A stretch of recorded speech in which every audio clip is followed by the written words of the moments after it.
Students, अर्थशास्त्र commerce classes में एक बार फिर से आप सभी का स्वागत है। अभी तक हम लोग 4 चैप्टर्स कवर कर चुके हैं और अब हमारा न्यू और नेक्स्ट चैप्टर है रूरल डेवलपमेंट इन इंडिया। ठीक है, इस चैप्टर में हम क्या देखेंगे कि इंडिया में रूरल डेवलपमेंट यानी कि जो ग्रामीण इलाका है उसमें किस तरीके से डेवलपमेंट हुई है अब तक। ठीक है, सो स्टार्ट करते हैं। इंट्रोडक्शन है, Indian economy is predominantly a rural economy. सबको पता है कि इंडियन इकोनॉमी एक रूरल इकोनॉमी है, मतलब इंडिया जो है वो अभी डेवलपिंग है और जो गांव वाला हिस्सा है वो अभी भी ज़्यादा है। Economic growth of the country is driven by it's rural development. Rural development मतलब किसी भी कंट्री की जो इकोनॉमिक ग्रोथ होती है वो किसके ऊपर डिपेंडेंट होती है? जो एरिया अभी अंडर डेवलप्ड है, जो कि डेवलप हो रहा है, यानी कि जो रूरल डेवलपमेंट है। ठीक है, ये बात सच है कि इंडिया लिव्स इन विलेजेस, और जो टर्म रूरल डेवलपमेंट है it is a subset of the broader term development, यानी कि जो टर्म डेवलपमेंट है उसी का एक सबसेट क्या है? Rural development. ठीक है, देखते हैं आगे क्या है। The term rural development connotes overall development of the rural areas with a view to improve quality of life, यानी कि जो रूरल डेवलपमेंट है वो रूरल एरियाज के लोगों की जो लाइफ की क्वालिटी है उसे इम्प्रूव करने के ऊपर बेस्ड होता है। According to 2011 census, the country's rural population is 83.25 crores, यानी कि 68.8% ऑफ टोटल पॉपुलेशन। ठीक है, कितना ज़्यादा परसेंट अभी भी रूरल एरिया में, मतलब टोटल पॉपुलेशन का 68.8% अभी भी इंडिया में रूरल एरियाज़ में है। तो इससे पता चलता है कि रूरल डेवलपमेंट जो है वो इंडिया के इकोनॉमिक डेवलपमेंट के लिए कितनी ज़्यादा इसेंशियल है। सो आगे देखते हैं rural development. The concept of rural development was born in the context of agriculture and it remained for a long time with agricultural development in India. Rural development कहाँ से स्टार्ट हुआ था? एग्रीकल्चर से, क्योंकि सबको पता है कि रूरल एरियाज़ में जो प्राइमरी एक्टिविटी होती है वो होती है एग्रीकल्चर। बहुत लोगों की इनकम उसी के ऊपर बेस्ड होती है। तो रूरल डेवलपमेंट, अगर किसी भी एरिया का डेवलपमेंट करना है तो वहाँ की जो बेसिक चीज़ है, यानी कि जो वहाँ का एग्रीकल्चर है, यानी इस केस में एग्रीकल्चर, उसके डेवलपमेंट से रूरल डेवलपमेंट स्टार्ट हुई थी। और बहुत समय तक एग्रीकल्चरल जो डेवलपमेंट है वही इंडिया में रूरल डेवलपमेंट की तरह देखी जाती थी। हमें पता है कि हर जगह पे 3 सेक्टर होते हैं, primary sector, secondary sector and tertiary sector. Primary sector क्या होता है? एग्रीकल्चर रिलेटेड थिंग्स जो होती है, और उसके बाद है सेकेंडरी सेक्टर में क्या होता है? मैन्युफैक्चरिंग, इंडस्ट्रीज, ये सारी चीज़ें होती है। और थर्ड होता है टर्शियरी यानी कि सर्विस सेक्टर। तो जो रूरल डेवलपमेंट है वो किस चीज़ के ऊपर बेस्ड होगी? Agriculture, village industries, services and education. ये सब हम आगे देखेंगे किस तरीके से रूरल डेवलपमेंट हुई है। ठीक है, नेक्स्ट देखते हैं। अकॉर्डिंग टू वर्ल्ड बैंक के हिसाब से रूरल डेवलपमेंट क्या है? Rural development it is a strategy designed to improve the economic and social life of a specific group of people, यानी कि स्ट्रैटेजीज जो स्पेशली डिज़ाइन की गई हो किस चीज़ के लिए? एक स्पेसिफिक ग्रुप ऑफ पीपल, यानी कि जो रूरल पुअर है उन लोगों की इकोनॉमिक और सोशल लाइफ को इम्प्रूव करने के लिए। समझ में आया? रूरल डेवलपमेंट इस वर्ड से ही पता चलता है डेवलपमेंट किसका? रूरल एरियाज़ का। तो रूरल एरियाज़ में किसका? एक स्पेसिफिक ग्रुप ऑफ पीपल, यानी कि रूरल पुअर, यानी कि जो रूरल गरीब लोग हैं, यानी जो ग्रामीण इलाकों में जो गरीब लोग रहते हैं उनकी डेवलपमेंट से रूरल डेवलपमेंट होगी। ठीक है, rural development involves extending the benefits of development to the poorest among those who seek livelihood in rural areas, यानी कि इसका मतलब क्या होता है? टू एक्सटेंड द बेनिफिट्स, यानी कि जो बेनिफिट्स मिल रहे हैं उन्हें उन लोगों तक पहुंचाना। किन लोगों तक? The specific group of people, यानी कि रूरल पुअर, जो लोग गाँव में अपने लाइवलीहुड के लिए काम कर रहे हैं और गरीब है, तो उन लोगों तक डायरेक्ट बेनिफिट ट्रांसफ़र अगर पहुँचे तो उन लोगों का डेवलपमेंट होगा, यानी कि रूरल डेवलपमेंट होगा। So this group includes small scale farmers, tenants, landless, ये सारे जो लोग हैं, लैंडलेस फार्मर्स वगैरह, इन सारे जो लोगों के डेवलपमेंट के ऊपर डिपेंडेंट होती है रूरल डेवलपमेंट। ठीक है, आगे देखते हैं। Rural occupational structure in general, क्या स्ट्रक्चर है? Agriculture sector, industrial sector and service sector. ठीक है, हमें पता है हर जगह पे ये 3 सेक्टर होते ही है। सो एग्रीकल्चर सेक्टर पे देखते हैं। The rural population in India is classified into agricultural sector which has been subdivided as agricultural and allied activities. जो एग्रीकल्चर सेक्टर है वो और आगे दो सेक्टर्स में डिवाइड है, एक है एग्रीकल्चरल सेक्टर और दूसरा है एलाइड सेक्टर्स। एलाइड एक्टिविटीज़ क्या होती हैं? जो एग्रीकल्चरल सेक्टर में हेल्प करती है, ठीक है। Agriculture consist of small marginal and large farmers and allied sector consist of plantation, forestry, fisheries, dairy, horticulture, ठीक है। ये सारी चीज़ें किस में आती है?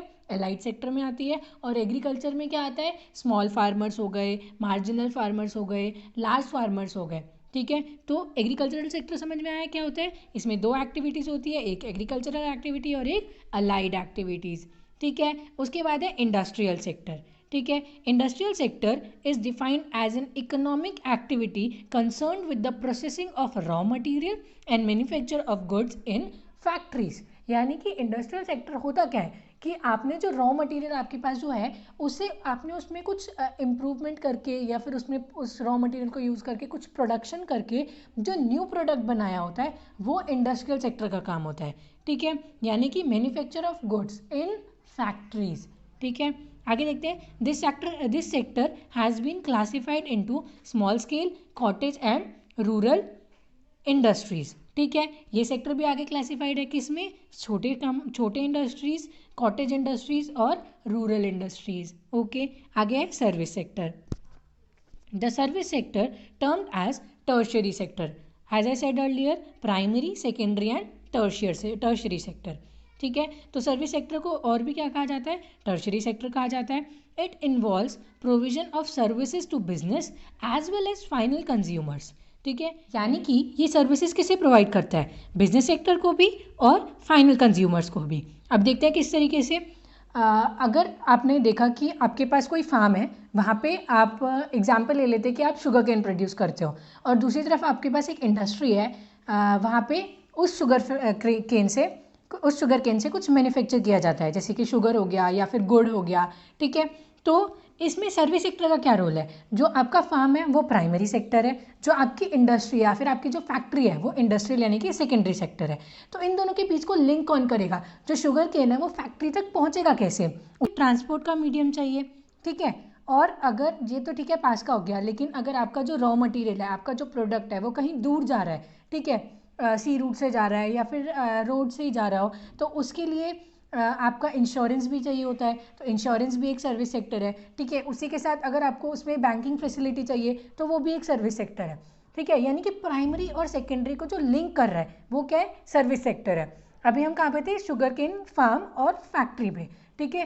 तो इन दोनों को जो लिंक करने वाली चीज़ है वो जो ट्रांसपोर्ट सिस्टम है वो क्या है? हमारा सर्विस सेक्टर है। तो जो सर्विस सेक्टर है वो जो अच्छा ठीक है, फाइनल कंज्यूमर्स को क्या प्रोवाइड करता है? जैसे अकाउंटिंग सर्विसेज प्रोवाइड करता है, फिर उसके बाद है ट्रेड्समैनशिप, जैसे कि मैकेनिक प्रोवाइड करता हो, प्लम्बर सर्विसेज प्रोवाइड करता हो, ये फाइनल कंज्यूमर्स के पास जाते हैं सीधा, ठीक है। यानी ये बिजनेस को भी हेल्प करता है और फाइनल कंज्यूमर्स को भी हेल्प करता है। सर्विसेज हो गए जैसे रेस्टोरेंट्स हो गए, टूरिज्म हो गया, ये सब।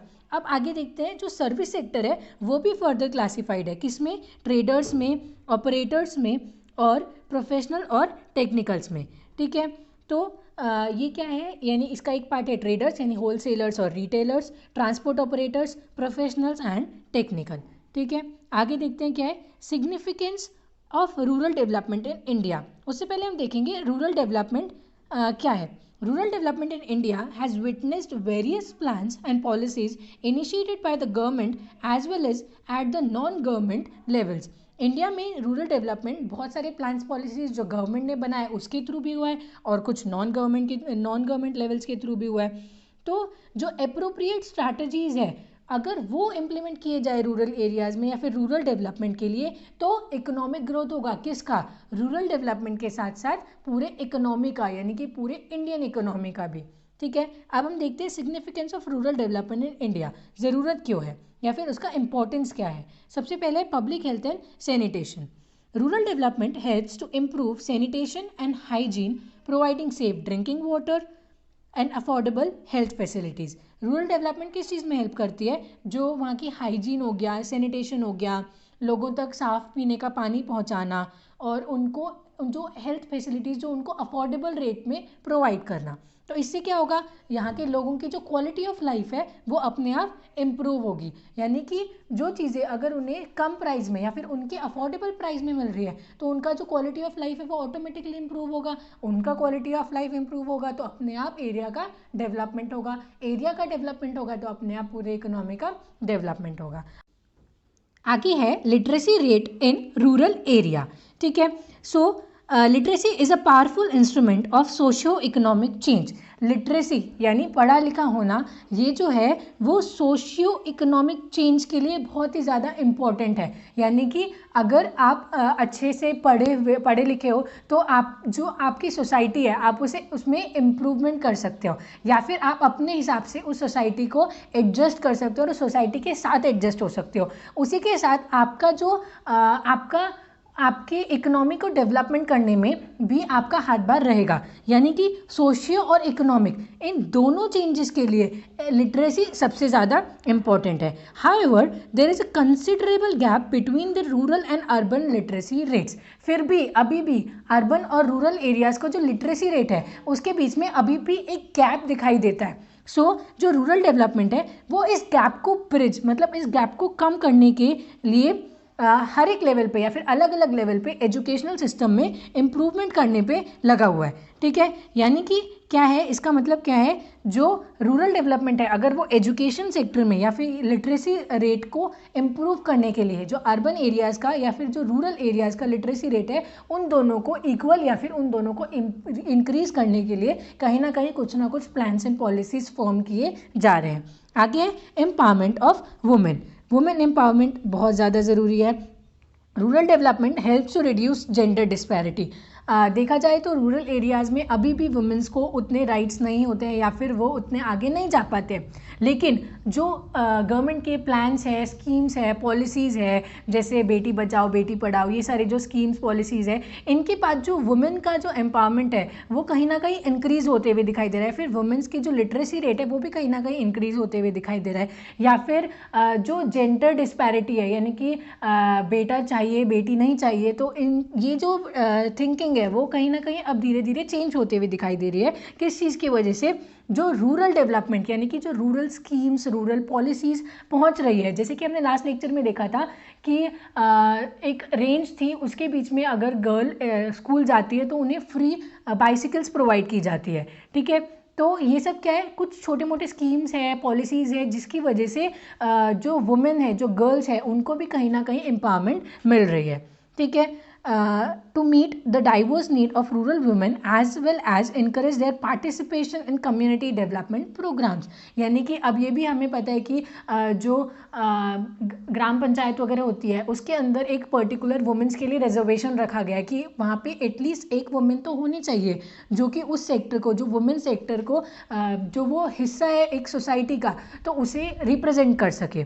ठीक है, तो इस तरीके से एम्पावरमेंट ऑफ वुमेन भी हो रहा है। आगे enforcement of law and order. Rural development helps to safeguard the rights of the socially disadvantaged groups through proper enforcement of law and order. Rural development किस चीज़ को मदद करती है, जो एक सेक्टर है जो कि बहुत ज़्यादा अभी रिटार्डेड है, बहुत पीछे है, उसे भी आगे लेके आने में किस तरीके से लॉ एंड ऑर्डर को ठीक ढंग से इन्फोर्स करके रूरल डेवलपमेंट हेल्प करती है उस सेक्टर को आगे लाने में। आगे है land reforms. Rural development ensures effective implementation of land reforms such as ceiling on land holdings, regulation of rent, protection of tenancy rights, etc. This leads to reduction in rural inequality. Land reforms, अभी तक जितने भी land reforms हुए हैं उन्हें सही लोगों तक पहुंचाना, ये भी किसका काम है, रूरल डेवलपमेंट के अंदर जो स्ट्रैटेजीज फॉर्म की गई है उनका काम है। तो कुछ है जैसे कि सीलिंग्स ऑन लैंड होल्डिंग्स कि आप इतना ही एरिया अपने अंडर रख सकते हो, इससे ज़्यादा अगर है तो हमने पहले देखा होगा, आप सबको पता होगा, लैंड रिफॉर्म्स हुए थे तो उस टाइम पे जो एक्स्ट्रा एरिया सरप्लस लैंड जो हुआ करता था वो उन्हें डिस्ट्रीब्यूट करना पड़ता था। तो इस तरीके से कुछ लैंड रिफॉर्म्स है। या फिर अगर आपने कोई जगह रेंट ले रखी है तो उसका रेगुलेशन करना, या फिर टीनेंसी राइट्स जो है यानी कि जो किराए के जो राइट्स है उनका प्रोटेक्शन करना, ये सारी चीज़ें भी उतनी इंपॉर्टेंट है। अगर इन सब पे ध्यान रख के जो गरीब लोग हैं उनको और ना दबाया जाए, या फिर उन लोगों को बढ़ने दिया जाए आगे, तो फिर ही डेवलपमेंट हो सकती है, नहीं तो फिर अमीर और अमीर होता जाएगा और जो गरीब है वो और गरीब होता जाएगा। ठीक है, तो ये जो लैंड रिफॉर्म्स है वो सही तरीके से सही लोगों पे, सही लोगों के तक सही टाइम पे पहुंचे तो भी इकोनॉमी डेवलप हो सकती है। आगे infrastructural development. Rural development leads to further progress in basic facilities such as generation of electricity, road connectivity, irrigation, etc. आप सबको पता होगा पहले 5 ईयर प्लान्स हुआ करते थे, तो उसमें जो 12th 5 ईयर प्लान था उसमें एक पार्ट था जिसमें था पायाभूत सुविधा, यानी जो बेसिक जो सर्विसेज होती है वो पहुंचाना। तो उसके अंदर गवर्नमेंट ने जो प्लान किया था, उनका जो लक्ष्य था वो ये था कि जो ग्रामीण इलाके हैं उनको मतलब एक प्रॉपर रोड कनेक्टिविटी देना, उनको प्रॉपर इलेक्ट्रिसिटी कनेक्टिविटी देना और उनका डेवलपमेंट करना। सो गवर्नमेंट कहीं ना कहीं प्लान कर रही है उन सब चीज़ों के लिए। 12th 5 ईयर प्लान में भी गवर्नमेंट का यही था कि जो रूरल एरियाज़ है उनको किस तरीके से डेवलप किया जाए, उन्हें किस तरीके से बड़े बड़े शहरों से जोड़ा जाए, उन तक किस तरीके से इलेक्ट्रिसिटी सर्विसेज ये सारी चीज़ें प्रोवाइड की जाए। तो इसमें भी यही लिखा हुआ है, generation of electricity, road connectivity, irrigation, availability of credit. Rural development also facilitates the growth of financial institutions such as primary agriculture cooperative credit societies, regional rural banks यानी कि RRBs, कोऑपरेटिव बैंक्स। ये सारी चीज़ें किस चीज़ के लिए थी? Availability of credit. Availability of credit मतलब जिन लोगों को ज़रूरत है उन लोगों तक मॉनेटरी यानी कि फाइनेंशियल हेल्प पहुंचाना। इसके लिए क्या क्या चीज़ें आई थी? Primary agricultural cooperative credit societies, RRBs यानी कि रीजनल रूरल बैंक्स, ये सब क्या करते हैं? This is vital for providing subsidize credit facilities to the farmers. अभी तक क्या होता आया था, एक जो बड़ा एक पर्सन होगा, जो साहूकार वगैरह टाइप्स होते हैं, उनका क्या काम होता था, वो लोगों को यानी जो फार्मर्स हैं उन्हें पैसे तो देंगे उधार पे, लेकिन उसके बदले जो उनका इंटरेस्ट रेट होता था या फिर जो कोलेटरल सिक्योरिटी होती थी वो इतनी हाई होती थी, या फिर एक पूरा, जैसे कि अगर आपको उनसे पैसे लेने हैं तो आपको अपना पूरा का पूरा घर गिरवी रखना पड़ेगा। और जो एग्रीकल्चरल सेक्टर है वो पहले जो था वो प्रॉपरली नेचर के ऊपर डिपेंडेंट था, बारिश हुई तो ठीक, नहीं तो फिर आपका जो पूरा आपका जो काम है वो वेस्ट हो जाएगा। और उसके बाद आप जो एग्रीकल्चरल इन डेप्थनेस जो डेप्थ है उसके नीचे दबते जाओगे, क्योंकि जब आपका प्रोडक्शन ही नहीं हुआ तो आप उसे क्या पे करोगे? उसे कुछ पे नहीं कर पाओगे, तो आपका जो एरिया है, आपका जो घर है, वो सब उसके पास चला जाता था। या फिर उसका इंटरेस्ट रेट इतना होता था कि जो फार्मर्स होते थे वो खुद अपने लिए कुछ बचा ही नहीं पाते थे, जो वो कमा रहे उन्हें पूरा का पूरा उन्हें रीपे करना पड़ रहा था। लेकिन अब जो न्यू गवर्नमेंट के हिसाब से, जो गवर्नमेंट के जो गवर्नमेंट फैक्टर्स है या फिर जो लोन प्रोवाइड करते हैं, उनका इंटरेस्ट रेट जो होता है वो थोड़ा मिनिमम यानी उससे कम होता है, यानी सब्सिडाइज रेट पे होता है। तो इससे क्या होता है, उन लोगों को ईजिली पैसा मिल सकता है।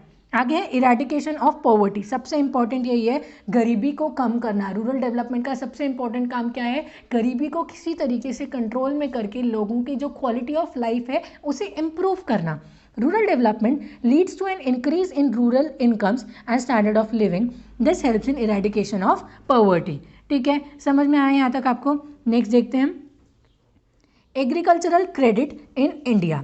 Agricultural credit is an important pre requisite for agricultural growth. Agricultural growth के लिए हमें पता है हर चीज़ के लिए मनी इंपॉर्टेंट है। ठीक है, अगर मनी होगा तभी आप उसे इन्वेस्ट कर पाओगे, जब आप उसे इन्वेस्ट करोगे तभी आपके पास आपका प्रोडक्ट निकल के आएगा। लेकिन जो एग्रीकल्चरल क्रेडिट, जैसे मैंने अभी पहले आपको बताया, उसकी जगह पे अगर हम गवर्नमेंट से हेल्प ले, गवर्नमेंट के जो दिए हुए स्कीम्स पॉलिसीज़ है उनके थ्रू जाए, तो हम लोग कम प्राइस में आगे बढ़ सकते हैं। ठीक है, agricultural policies have been reviewed from time to time to provide adequate and timely finance to this sector. यानी कि जो एग्रीकल्चरल पॉलिसीज़ है उनमें टाइम टू टाइम चेंज हो रहा है ताकि वो इस सेक्टर को टाइमली और एडिकेट फाइनेंस प्रोवाइड कर सके। Rural credit system assumes importance because for most of the Indian rural families, savings are inadequate to finance farming and other economic activities. ये रूरल सेक्टर में ज़रूरी क्यों है? क्योंकि उन लोगों के पास इतनी सेविंग्स ही नहीं होती, उनके पास इतना पैसा ही नहीं होता कि वो उसे इन्वेस्ट भी कर सके और सेव भी कर सके। ठीक है, क्लासिफिकेशन ऑफ एग्रीकल्चर क्रेडिट दिया हुआ है। पहला है on the basis of tenure और नेक्स्ट है on the basis of purpose. ठीक है, on the basis of tenure जो है वो है short term, medium term and long term. आगे हम इसका एक्सप्लेनेशन देखेंगे। On the basis of purpose है प्रोडक्टिव एंड अनप्रोडक्टिव। ठीक है, तो देखते हैं टेन्योर की बेसिस पे क्या है। Agricultural sector credit can be classified on the basis of tenure. It is credit requirement based on the time period of loans. ठीक है, ये किस चीज़ के ऊपर डिपेंडेंट है? On the time period of loans, यानी कि जो लोन का टाइम पीरियड है उसके ऊपर डिपेंड करता है इसका क्लासिफिकेशन। पहला है शॉर्ट टर्म क्रेडिट, फिर है मीडियम टर्म क्रेडिट और फिर है long term credit. Short term credit क्या है?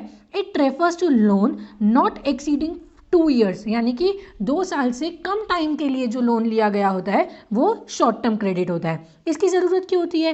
It is required for meeting the short term requirements of the cultivators, यानी उनका जो शॉर्ट टर्म के लिए जो रिक्वायरमेंट है उसके लिए, जैसे कि फर्टिलाइजर्स की ज़रूरत हो गई, HYV सीड्स यानी high yielding variety of seeds की ज़रूरत हो गई। कृषि क्रांति हुई थी उसके उस टाइम से एग्रीकल्चर जो हमें पता है उस टाइम से हाई यील्डिंग वैरायटी सीड्स जो है वो लाई गई थी। ठीक है, इन सब चीज़ों के लिए, या फिर कुछ रिलीजियस सेरेमनीज़ हो गई, कुछ सोशल सेरेमनीज़ हो गई, इन सब चीज़ों के लिए किस चीज़ की ज़रूरत पड़ती है? शॉर्ट टर्म क्रेडिट की ज़रूरत पड़ती है। नेक्स्ट है medium term credit. Medium term credit क्या है? These loans are for period up to 5 years, यानी कि जो 5 ये 2 साल से कम के लिए था वो कौन सा था? Short term. यानी 2 साल से ज़्यादा और 5 साल से कम, ये कौन सा होता है? मीडियम टर्म क्रेडिट होता है। इसकी ज़रूरत क्या होती है? To make improvement on land, buying cattle और agricultural equipments, digging up canals etcetera. ठीक है, यानी कि अगर आपको एग्रीकल्चरल इक्विपमेंट्स लेने हैं, जैसे ट्रैक्टर हो गया, या फिर उसके लिए और जो इक्विपमेंट्स लगते हैं वो सारी चीज़ें लेनी है, या फिर आपको लैंड इम्प्रूवमेंट करनी है, ज़मीन खरीदनी हो, या फिर ऐसी कुछ चीज़ें हैं जिसमें आपको लोन चाहिए, कितने देर के बाद आप उसे रीपेमेंट करोगे? या तो 2 साल से ज़्यादा या फिर 5 साल से कम, तो वो क्या होता है? मीडियम टर्म क्रेडिट होता है। नेक्स्ट है लॉन्ग टर्म क्रेडिट। जब 5 साल से ज़्यादा टाइम के लिए हमें लोन चाहिए होता है तो वो क्या होता है? Long term credit. ये है ओके, मैंने ट्रैक्टर्स जो मीडियम टर्म में बताया वो मीडियम टर्म में नहीं है क्योंकि उसका प्राइस ज़्यादा है, तो उसे हम लॉन्ग टर्म में ले सकते हैं। लेकिन जो इक्विपमेंट्स हो गए, ट्रैक्टर के इक्विपमेंट्स वगैरह जो चाहिए होते हैं वो अगर आप लो तो मीडियम टर्म क्रेडिट में आप उसे ले सकते हो। ठीक है, अब लॉन्ग टर्म क्रेडिट के लिए क्या है? Generally required to buy tractors, making permanent improvement on land, या फिर इन सब चीज़ों के लिए जब आपको ज़रूरत होती है तो उसे हम लॉन्ग टर्म क्रेडिट में क्लासीफाई करते हैं। नेक्स्ट है purpose. The agricultural credit on the basis of purpose for which the money is use, या फिर जो क्रेडिट हम ले रहे हैं वो हम जिस चीज़ के लिए यूज़ करेंगे उसके ऊपर हम डिसाइड करते हैं, तो वो क्या होता है? अकॉर्डिंग टू पर्पस होता है। इसमें 2 है, productive and unproductive. Productive loans कौन से होते हैं? Productive loans are the loans that are related to agricultural production and economically justified. ठीक है, यानी कि जो एग्रीकल्चर, पर्टिकुलर एग्रीकल्चर सेक्टर के लिए आप जो लोन ले रहे हो वो प्रोडक्टिव लोन्स होंगे। क्यों? क्योंकि अभी हम रूरल डेवलपमेंट की बात कर रहे हैं, रूरल एरियाज़ की बात कर रहे हैं, यहाँ की प्राइमरी एक्टिविटी क्या है? एग्रीकल्चर। तो जो पर्टिकुलरली एग्रीकल्चर के लिए आप एक्सपेंस करने के लिए लोन ले रहे हो वो क्या होता है? आपका प्रोडक्टिव लोन होता है। जैसे परचेज ऑफ ट्रैक्टर हो गया, परचेज ऑफ लैंड हो गया, परचेज ऑफ सीड्स वगैरह हो गया। और अनप्रोडक्टिव कौन सा होता है? This is used for personal consumption, यानी हम अपने कंजम्पशन के लिए इस लोन को, इस क्रेडिट को यूज़ कर रहे हैं, जो कि प्रोडक्टिव एक्टिविटी से रिलेटेड नहीं है, एग्रीकल्चरल एक्टिविटी से रिलेटेड नहीं है। जैसे कि शादी के लिए लोन लिया या फिर कुछ रिलीजियस सेरेमनीज़ के लिए लोन लिया, तो वो कौन सा क्रेडिट होता है? अनप्रोडक्टिव क्रेडिट होता है। ठीक है, अब आगे देखते हैं। आगे है source of agricultural credit in India. Agricultural credit कहाँ से आता है? पहला है नॉन इंस्टीट्यूशनल सोर्सेज और दूसरा है इंस्टीट्यूशनल सोर्सेज। ठीक है, तो नॉन इंस्टीट्यूशनल सोर्सेज के बारे में हम पढ़ेंगे।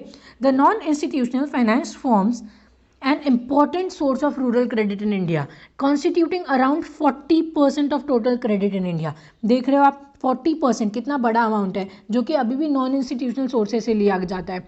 The interest charged by the non-institutional lenders is usually very high, as I told earlier। जैसे कि मैंने आपको पहले बताया कि जो ये नॉन इंस्टीट्यूशनल सोर्सेज यानी जो बड़े बड़े लैंड होल्डर्स वगैरह होते हैं वो जब लोन देते हैं तो उनका जो रेट ऑफ इंटरेस्ट होता है वो कहीं ना कहीं बहुत हाई होता है। ठीक है, as compare to the government sector. ठीक है, आगे द लैंड और other assets are kept as collateral security. Collateral security क्या होती है? जब आप कोई लोन लेने जाते हो तो आपको उसके बदले कुछ ना कुछ दिखाना पड़ता है कि मेरे पास इतना लैंड है, इतना एरिया है, या फिर ये मेरा घर है, या फिर कुछ ऑर्नामेंट्स वगैरह हो गए। ये सारी चीज़ें क्या होती है? कोलेटरल सिक्योरिटी, यानी इसके बदले में आपको लोन प्रोवाइड किया जा रहा है। तो जो नॉन इंस्टीट्यूशनल सोर्सेज होते हैं उनकी जो कोलेटरल सिक्योरिटी होती है वो भी बहुत ज़्यादा हाई हमें रखनी पड़ती है। कोई ज़मीन या फिर कुछ अदर एसेट्स वगैरह हो गए, उनके ऊपर वो आपको लोन प्रोवाइड करते हैं। ठीक है, अब इसमें इंपॉर्टेंट सोर्सेज कौन कौन से हैं? मनी लेंडर्स हो गए, या फिर अदर प्राइवेट सोर्सेज हो गए, जैसे कि ट्रेडर्स हो गया, लैंडलॉर्ड्स हो गए, कमीशन एजेंट्स हो गए, या फिर दोस्तों से पैसा लेना, या फिर रिलेटिव से पैसा लेना। ये सब कौन सा होता है? नॉन इंस्टीट्यूशनल सोर्सेज होता है। इंस्टीट्यूशनल सोर्सेज क्या होते हैं? The general policy on agricultural credit has been one of the progressive institutionalisation aimed at providing timely and adequate credit to farmers. ठीक है, यानी कि जो एग्रीकल्चरल क्रेडिट जो गवर्नमेंट की तरफ से हो रहा है, जो गवर्नमेंट इस सेक्टर में अपना इन्वॉल्वमेंट दिखा रही है ताकि लोगों तक टाइमली समय रहते और एडिकेट क्रेडिट पहुंच सके, वो भी कम रेट ऑफ इंटरेस्ट पे। ठीक है, providing better access to institutional credit for the small and marginal farmers and other weaker sections to enable them to adopt modern technology and improved agricultural practices has been a major part of this policy। यानी कि जो weaker section है, जो small farmers है, जो marginal farmers है, उन लोगों तक वो लोग मॉडर्न एग्रीकल्चरल जो इंस्ट्रूमेंट्स हैं, जो मॉडर्न टेक्नोलॉजी है, उसे इम्प्लीमेंट कर सके, उस तक पहुंच सके। तो उसके लिए उन्हें किस चीज़ की ज़रूरत होगी? क्रेडिट, पैसा, इन्वेस्टमेंट की ज़रूरत होगी। तो वो उन्हें कहाँ से मिल सकता है? गवर्नमेंट की जो स्कीम्स है, पॉलिसीज़ है, उनके द्वारा जो बनाए गए बैंक्स हैं, उन सब से मिल सकता है। तो ये क्या है? गवर्नमेंट का एक मेजर इस चीज़ के ऊपर है कि उनका जो मेजर पार्ट है ये पॉलिसी का, कि जो लोअर लेवल पे, यानी कि जो अभी प्रॉपरली डेवलप नहीं हो पाए, वो भी मॉडर्न टेक्नोलॉजी को इम्प्लीमेंट कर सके। कुछ है एग्रीकल्चरल क्रेडिट के सोर्सेज, जैसा सबसे इंपॉर्टेंट है NABARD, national bank for agriculture and rural development. कब इस्टेब्लिश हुआ था, कब फॉर्म हुआ था? 12 July 1982 with paid up capital of ₹100 crore by 50-50 ratio, जो कि contribution of government and RBI, यानी कि 50% उसमें से किसका था? आरबीआई का था, और 50% किसका था? गवर्नमेंट का था। It is apex banking institution to provide finance for agricultural and rural development. ये एक प्रॉपर एपेक्स बैंकिंग इंस्टीट्यूशन है जो कि एग्रीकल्चरल रूरल डेवलपमेंट के लिए क्या करती है? लोन प्रोवाइड करती है। ठीक है, NABARD is an apex institution in rural credit structure for providing credit for promotion of agriculture, small scale industries, cottage industries, village industries, handicraft, इन सबको नाबार्ड क्या करता है? लोन प्रोवाइड करता है। ठीक है, 31 मार्च 2018 तक जो पेड अप कैपिटल था वो कितना था? 10,580 करोड़। और अब जो है नाबार्ड जो है वो fully owned by the government of India, मतलब इनके शेयर्स में कुछ फेरबदल हुए, आरबीआई ने अपने सारे शेयर्स वापस से गवर्नमेंट को सेल आउट कर दिए, जिसके बाद जो नाबार्ड है वो पूरी तरीके से गवर्नमेंट ऑफ इंडिया के अंदर आता है। ठीक है, नेक्स्ट है rural cooperative credit institutions. The rural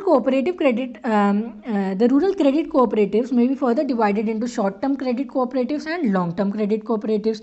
यानी कि जो रूरल क्रेडिट कोऑपरेटिव्स है ये हम शॉर्ट टर्म और लॉन्ग टर्म क्रेडिट कोऑपरेटिव्स में डिवाइड कर सकते हैं। ठीक है, शॉर्ट टर्म कौन से होते हैं? जो शॉर्ट टर्म क्रेडिट देते हैं उसके अंदर भी 3 टायर है। प्राइमरी एग्रीकल्चरल क्रेडिट सोसाइटीज़ यानी PACS, district central cooperative banks and state cooperative banks. ठीक है, तो शॉर्ट टर्म वाले भी है। शॉर्ट टर्म के अंदर भी क्या है?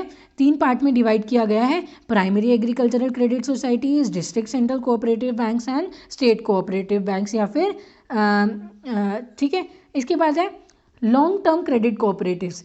These cooperatives meet long term credit requirement for farmers and are organised at 2 levels. वो किस चीज़ के लिए था? शॉर्ट टर्म था। शॉर्ट टर्म मतलब 2 साल से कम के लिए। ये है लॉन्ग टर्म है जो कि 2 साल से ज़्यादा के लिए होगा।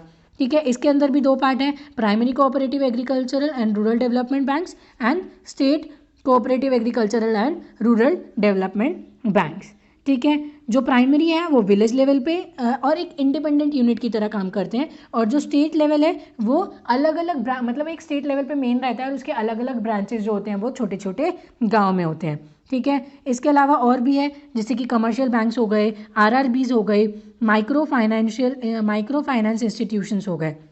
कमर्शियल बैंक्स क्या होते हैं, ये रूरल क्रेडिट प्रोवाइड करते हैं, रूरल एरियाज़ में अपने ब्रांच बनाते हैं पहले, अपने इंस्टीट्यूशन मतलब ऐसे पर्टिकुलर ब्रांच बनाते हैं और वहाँ से लोगों तक मनी प्रोवाइड करते हैं या फिर उन्हें लोन देते हैं। ठीक है, आरआरबीज क्या होते हैं, ये स्पेशलाइज्ड बैंक है जो कि आरआरबी एक्ट 1976, ये इंपॉर्टेंट है, आरआरबी एक्ट 1976 में से आरआरबीज फॉर्म हुए हैं और इनका काम क्या है, रूरल पुअर जो है उनकी नीड्स को केटर करना, उनकी नीड्स का ध्यान रखना।